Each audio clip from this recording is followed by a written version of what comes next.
नमस्कार दोस्तों। क्या नरेंद्र मोदी को जेल जाना या उसका डर बहुत ज्यादा दिखाई दे रहा है? और क्या वो इतना डर गए हैं कि आप तमाम इमारतों में, दफ्तरों में आग लगवाने लगे?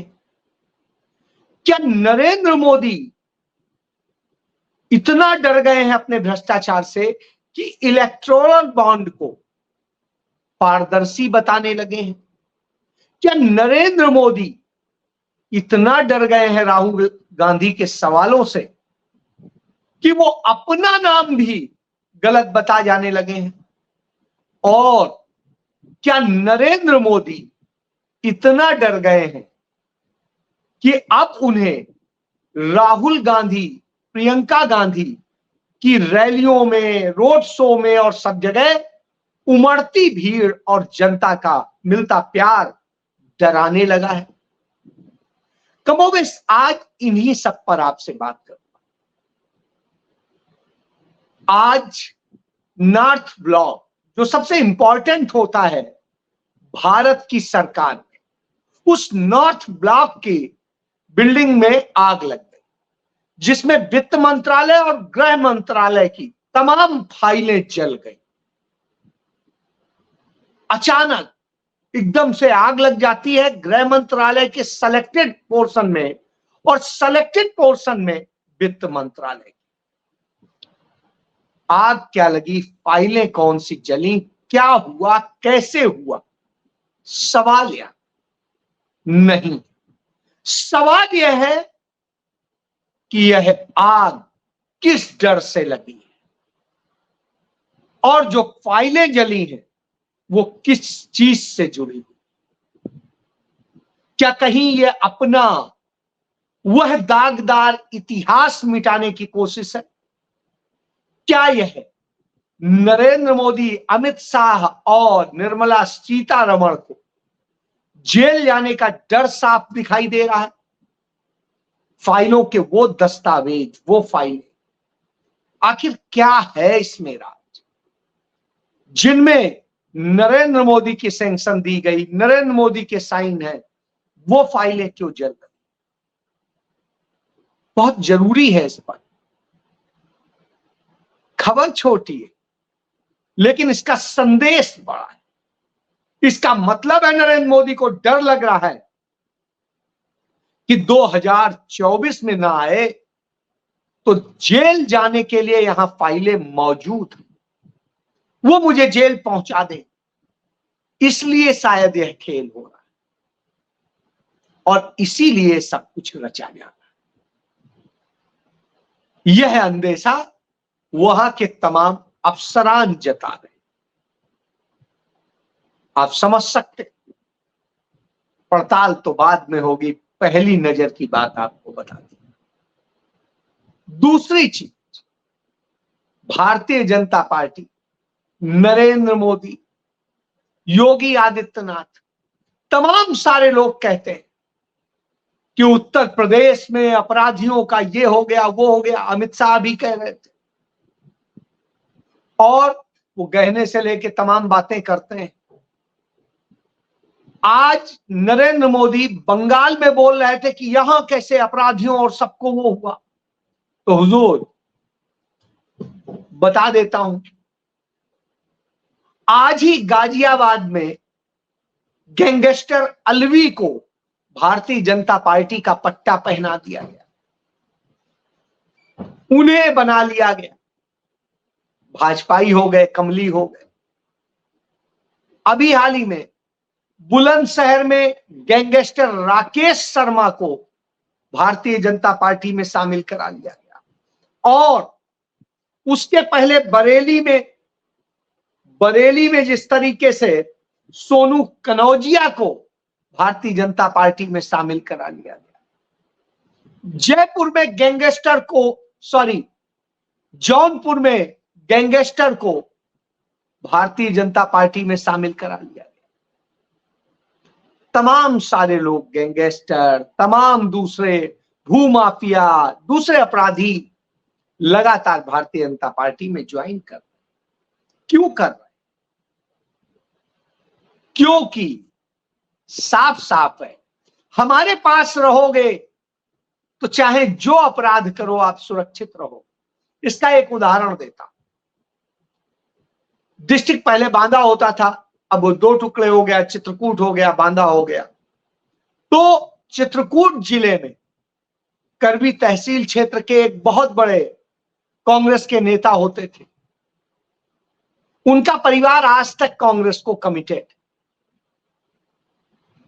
उनके परिवार में जाकर के जो लोग बचे हैं उनको धमकाया जा रहा है और कुछ किया जा रहा है कि आप या तो भाजपा ज्वाइन कर लो, नहीं तो हम ये करेंगे, वो करेंगे, वो करेंगे। और इस तरह से दबाव बनाया जा रहा है। अब आप सोचिए, उस परिवार के लोगों ने कहा हम कांग्रेसी थे, कांग्रेसी मरेंगे। उनका मुझे फोन आया, उन्होंने बताया भैया ऐसी ऐसी बात है, क्या करना चाहिए। हमने कहा देखिए, आपकी बात थी, आप झेल सकते थे, बच्चे इतने मजबूत नहीं है कि लड़ाई लड़ पाए। कहे वो बीजेपी के एमएलए आए थे और एसपी आए थे, वो बोले कि आप काहे मारे पंगा ले रहे हैं, ज्वाइन कर लीजिए। तो हम तो ज्वाइन नहीं करें। अरे हमने कहा मत करिए, आप बच्चों को ज्वाइन करा दीजिए, खत्म करिए इससे। कहे लेकिन हम तो वोट नहीं डाल सकते। अरे हमने कहा कोई बात नहीं, मत डालना, ज्वाइन कर लो, कम से कम इस पंगे से फुर्सत होगी। तो आप समझ सकते हैं कि क्या स्थिति है, कि किस तरीके से लोगों को परेशान किया जा रहा है, दबाव बनाया जा रहा है, डराया जा रहा है और चीजें की जा रही। इस तरह से भारतीय जनता पार्टी में लोगों को शामिल कराया जा रहा है। यानी आप कोई भी हो, अच्छे हो, बुरे हो, कैसे हो, आ जाओ, सबका स्वागत है। भ्रष्टाचारी हो, आप देख ही रहे हैं, सारे देश भर के भ्रष्टाचारी भारतीय जनता पार्टी में आ गए और साफ पाक साफ हो। यही वित्त मंत्रालय जिसके अंडर में ईडी आती है, वो ईडी उनकी फाइलों को ब्लॉक कर देती है। इसलिए किस्सा बता रहा हूं क्योंकि ऐसी फाइलें चलती कहां से हैं? वित्त मंत्रालय से। दूसरी आग कहां लगी? दूसरी लगी गृह मंत्रालय।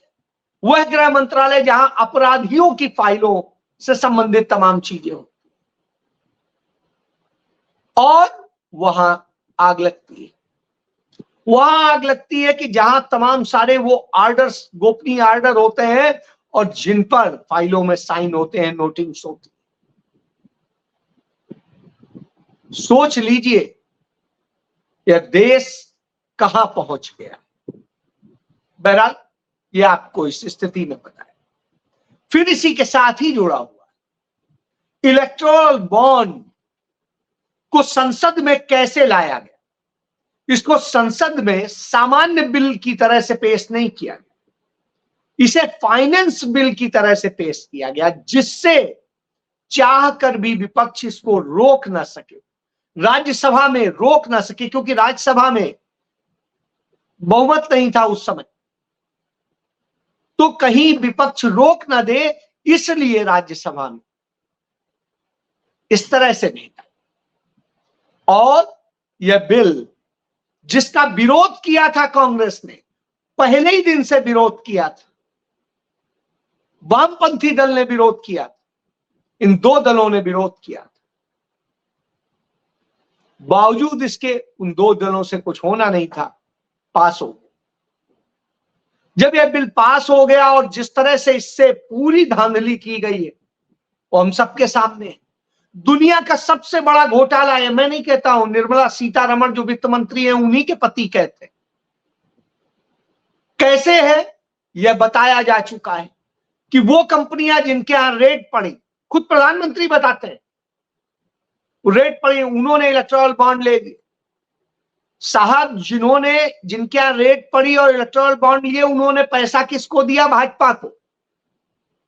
और जो दूसरी कंपनियां हैं उन्होंने पैसा दिया है कुछ विपक्ष की पार्टियों, टीएमसी को, बीआरएस को, कांग्रेस को, सपा को और दूसरी पार्टियों को, एनसीपी को, लेकिन मेजर 8,500 करोड़ रुपया दिया है भारतीय जनता पार्टी।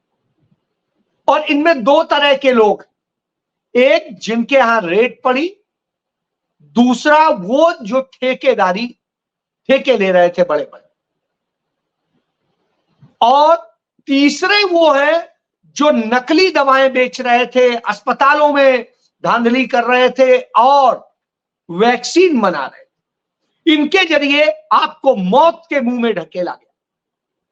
रोज आप देखते हैं कहीं किसी को अचानक एकदम से हार्ट फेल हो जा रहा है, किसी को कुछ हो जा रहा है, दवा असर नहीं कर रही है और वो मर जा रहा है। इस तरह की स्थिति क्यों हुई? क्योंकि इलेक्टोरल बॉन्ड लेने वाली उन कंपनियों ने नकली दवाएं आपको भेजी, नकली टीके लगे, खराब टीके लगे, और आज आप उसका शिकार हो रहे हैं, आपके परिवार शिकार हो रहे हैं। तमाम लोगों के घर के लोग जो मर रहे हैं, उन्हें यह याद रखना चाहिए कि हार्ट अटैक क्यों हो रहा है। यह वजह है। क्यों आपको लगा कि है सारी दवा खाने के बाद भी मर गया मेरा मरीज? इसकी वजह है नरेंद्र मोदी। और इसके बाद नरेंद्र मोदी कहते हैं ये तो हमने अच्छी व्यवस्था की थी। आप बताइए, चेक से पेमेंट लेना अच्छी व्यवस्था होती है, ईमानदार व्यवस्था होती है, या इलेक्टोरल बॉन्ड के जरिए छिपाई हुई व्यवस्था? इस बात का भी जवाब वो देते हैं कि 1990 में जब ये व्यवस्था थी कि चेक से पैसा लिया जाएगा, तो हमारे पास पैसा ही नहीं आता था, इसलिए हम बड़ा संकट झेलते थे। हमने सुधार किया तो बहुत पैसा आया, सबको मिला, निश्चित रूप से मिला, क्योंकि इसके जरिए छिपाया गया कि कैसा पैसा है, कहां का पैसा है, किसका है, किसने दिया, किसको दिया, सब छिपाया गया। नरेंद्र मोदी अब कहते हैं पारदर्शिता के लिए। पारदर्शी कैसे हो सकता जब सुप्रीम कोर्ट में आपके भारत सरकार ने जवाब दिया कि जनता को यह जानने का कोई हक नहीं है कि किसने किसको कितना बॉन्ड दिया। यह शब्द कहे हैं आपने, आपकी सरकार सुप्रीम कोर्ट में कहे। तब सुप्रीम कोर्ट ने अपने फैसले में कहा कि यह तो पारदर्शिता का घोर उल्लंघन है, आरटीआई एक्ट का उल्लंघन है और यह असंवैधानिक। तब उसने कहा, और यह भ्रष्टाचार का जड़ था, इसीलिए आपने पूरी ताकत लगाई थी एसबीआई के जरिए, अपने वकील के जरिए, कि न बताना पड़े कि किसको किसका कहां क्या पैसा मिला है, किसने इलेक्टोरल बॉन्ड लिए। ये पारदर्शी नहीं बल्कि गोपनीयता का आपने बना दिया। क्यों? क्योंकि आप वसूली करना चाह रहे हैं। ये आपका वसूली तंत्र, हफ्ता वसूली और रिश्वत का एक ऑर्गेनाइज्ड तंत्र है। ऐसी रिश्वत का कि बॉन्ड लो धंधा लो, बॉन्ड दो धंधा लो, ठेका लो, वैक्सीन बेचो, नकली दवाएं बेचो और गुनाह करो, कोई फर्क नहीं पड़ता, बस बॉन्ड ले लो। यह है आपका सच। तो इस सच का जब खुलासा होता है तो आपको डर लगता है, इसलिए उसकी भी फाइलें वित्त मंत्रालय में, नॉर्थ ब्लॉक में है और नॉर्थ ब्लॉक में आग लग गई।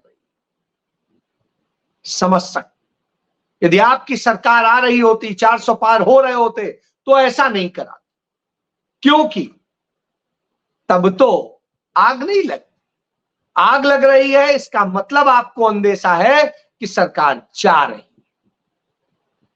और यही वजह है कि आपको मैं बता चुका कि कितने अपराधी आप ज्वाइन करा रहे हैं, यह कहते हुए भी कि साहब आप तो अपराध मुक्त बनाना चाहिए। तभी राहुल गांधी कहते कि आपने यह लूट मचाई, जिस तरीके से बर्बाद किया, उसका नतीजा क्या हुआ? हमसे, आपसे, सबसे ताली थाली बजाई गई, हालांकि मैंने तो नहीं बजाई थी, लेकिन तमाम सारे लोगों ने बजाई थी, मेरे ही अपने परिवार के कुछ लोगों ने बजाई, लेकिन मैंने नहीं बजाई। मैंने लाइट भी नहीं की थी और उल्टा मैंने अपने घर में कह दिया था आज बिल्कुल लाइट बंद कर। मेरे पड़ोस में एक IAS ऑफिसर दोनों तरफ रहते थे, उन्होंने, उनके यहां लाइटें जल रही थी, हमने कहा इन्हीं की रोशनी से हमारे यहां रोशनी आ रही, छोड़ो लाइटें मत जलाओ 12 बजे तक। याद करिए, ढोल नगाड़े लेकर के लोग कोविड फैला रहे थे उस कारण से, इस देश के साथ आप यह करवा रहे हैं। वहीं दूसरी तरफ उन्हीं ढोल नगाड़ों की आवाज के बीच में इस देश के लाखों लोग अस्पतालों में मर रहे थे, लाखों लोग चलते चलते मर गए, किसी और कारण से मर गए, किसी पे ट्रक चढ़ गया, किसी पे कुछ हो गया। इस तरह की घटनाएं हुई, तमाम सारे लोगों ने अपने परिवार खो दिए, अपने परिवारजन खो दिए। 50 लाख तो सिर्फ कोरोना के कारण लोग मर गए भारत में, यह सबसे बड़ी बात। और इसके बाद दवाएं नहीं मिली, ऑक्सीजन नहीं मिले, और अस्पताल नहीं मिले, बेड नहीं मिले, और दवाओं की जो कालाबाजारी हुई, कहां थी आपकी, कहां थी आपकी CBI, कहां थी आपकी इनकम टैक्स? यह सब काम आपके समय में हुआ और आपने किया। जिस तरीके से देश के साथ में यह धोखा किया गया, उसी का नतीजा है कि आज लोगों का विश्वास कांग्रेस के प्रति है, राहुल गांधी के प्रति। यही वजह है कि आज राहुल गांधी जब वायनाड में रात को कल अपनी सभा कर रहे थे तो अथाह जनसमूह उमड़ा, और आज भी जब वो रोड शो कर रहे थे तो ऐसा लग रहा था जैसे नदी की तरह से आदमी उनके साथ चल रहा।